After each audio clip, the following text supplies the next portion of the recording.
So guys, ayan si Tuktok. Medyo madilim. What? Ano pa lang, mag-aalas 6 pa lang. So, quarter to 6 na ito. So pinaiinit lang natin yung makina ni Tuktok. So punta tayo ng May Kawayan Commercial Complex.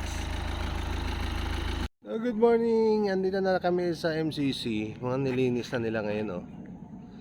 Ang ganda, oh. Wala na yung mga damo.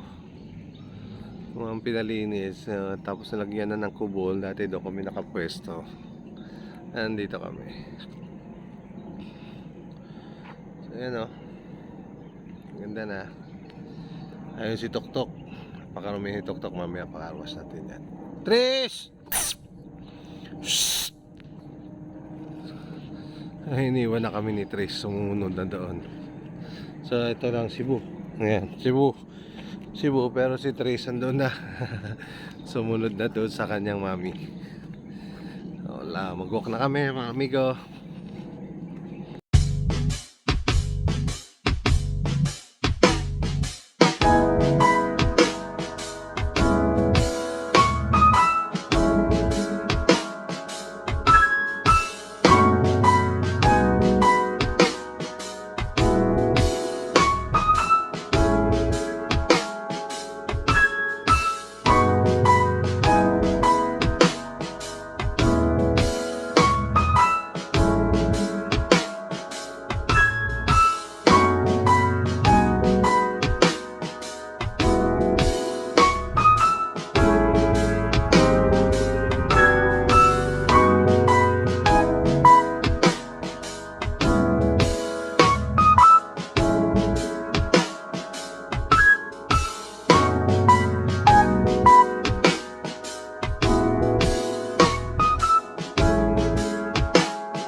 So guys, ito, oh.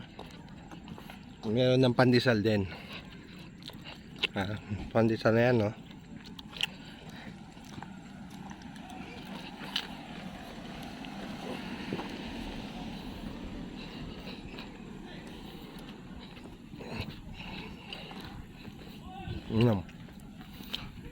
So guys, dito sa MCC, kahit wala kang dalang almusal, may mabibili ka na ngayong ano dito. May coffee dito at mayroon ding tindahan ng pandesal. Ayun yung pandesal sa kabila. Yung coffee, ito sila, oh. Pangalan na nila, coffee. Kope. Pagdating mga panahon to, naka-minivan na rin ito. So ito yung kanilang mga price list.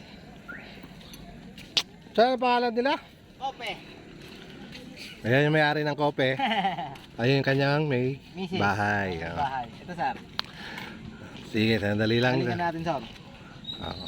Di-deliver pa yan dun. Nandun yung aking asawa, eh. Kaya na. Ano yung caramel? Yan. So dito yan sa MCC. Ito, mabuti.